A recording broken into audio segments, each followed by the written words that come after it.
Alors, aujourd'hui, on va s'attaquer à un sujet vraiment crucial, les pathologies génitocrotales.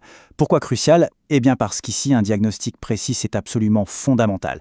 On est vraiment sur une ligne de crête entre un simple désagrément et une urgence chirurgicale vitale. Imaginez la scène. Un patient qui arrive aux urgences avec une douleur scrotale aiguë. C'est un des cas les plus pressants en urologie. Et la grande question, ce n'est pas tant de savoir ce que c'est, mais surtout et avant tout, de savoir ce que ça n'est pas. Voilà, le cœur du problème est là. La priorité absolue, l'obsession même, c'est d'écarter l'hypothèse la plus grave, la torsion testiculaire. Dans ce cas de figure, chaque minute qui passe est une minute de perdu. C'est cette première étape qui va dicter absolument toute la suite. Allez, on plonge dans le vif du sujet avec la cause la plus courante de douleur aiguë. Une cause qui est, le plus souvent, d'origine infectieuse. Voyons un peu comment on la reconnaît et surtout comment on la gère. L'orchiépididymite, drôle de nom, n'est-ce pas? C'est tout simplement la cause numéro 1 de ce qu'on appelle la grosse bourse douloureuse et fébrile. En gros, c'est une inflammation qui démarre dans l'épididyme, ce petit canal juste derrière le testicule, et qui peut ensuite s'étendre au testicule lui-même. Et l'origine est quasi systématiquement infectieuse. Et ce qui est super intéressant ici, c'est que le coupable le plus probable change radicalement avec l'âge du patient. Chez un homme jeune, actif sexuellement, on va tout de suite penser à une infection sexuellement transmissible, type gonocoque ou chlamydia. Par contre, chez un homme plus âgé, le premier suspect, c'est plutôt un germe urinaire classique, comme le fameux E. coli.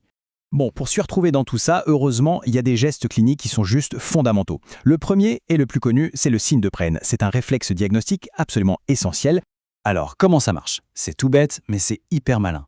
On soulève délicatement le testicule. Si la douleur est soulagée, on s'oriente vers une orchiépididymite, parce que ce geste diminue la tension sur l'épididyme enflammé. Par contre, si la douleur ne bouge pas, ou pire, s'aggrave, là le voyant de la torsion testiculaire passe au rouge vif. C'est un test simple, mais incroyablement parlant. Et puis, il y a un autre petit indice à connaître, c'est le signe de Chevassus. En temps normal, on peut sentir un petit creux, un sillon, entre le testicule et l'épididyme. Mais en cas d'orchiépididymite, l'inflammation est tellement importante que ce sillon disparaît. L'ensemble devient un seul bloc inflammatoire, c'est un bon indice supplémentaire. Une fois que le diagnostic est fortement suspecté, on n'a pas le temps d'attendre les résultats du labo. On attaque tout de suite avec ce qu'on appelle une antibiothérapie probabiliste. On parie sur le germe le plus probable. Pour une suspicion d'IST, c'est une injection de ceftriaxone et 10 jours de doxycycline. Pour un germe urinaire, ce sera plutôt 10 jours de fluoroquinolone. Mais attention, tout ne se résume pas aux antibiotiques, loin de là. Le confort du patient et la prévention des complications sont tout aussi cruciaux. Ça veut dire un suspensoire pour soulager le poids et la tension, des antidouleurs qui fonctionnent vraiment bien, du repos et une surveillance très attentive pour guetter la moindre formation d'abcès. Ok, on a vu l'urgence infectieuse, maintenant on change complètement de registre. On va aborder deux autres causes très fréquentes de grosses bourses, mais qui cette fois ne sont généralement ni infectieuses ni douloureuses. Alors hydrocèle versus varicocèle, comment faire la différence? C'est assez simple quand on sait quoi chercher.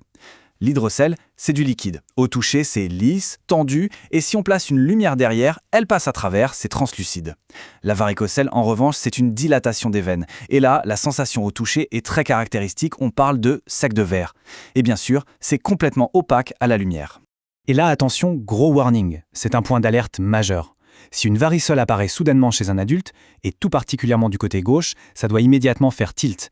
Ça peut être le signe d'une compression de la veine rénale, possiblement par une tumeur du rein. C'est une situation qui exige une imagerie médicale sans aucun délai.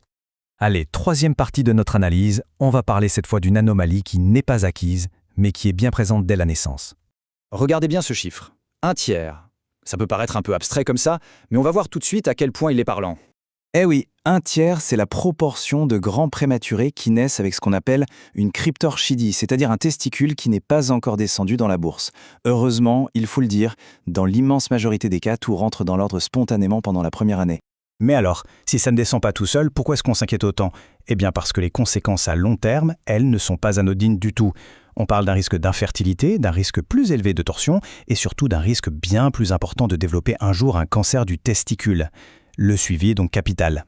On arrive au bout de ce décryptage. Alors s'il y a bien une chose à retenir de tout ça, un seul mot, ce serait rigueur. Au fond, peu importe le scénario, qu'on soit face à une infection qui débarque en quelques heures ou une masse qui grossit tout doucement sur des mois, la clé reste toujours la même. C'est cette démarche méthodique, cette approche structurée qui combine un examen clinique précis et un interrogatoire complet qui permet de ne pas se tromper. Et tout ça, ça nous amène à une dernière réflexion qui va au-delà du cas par cas.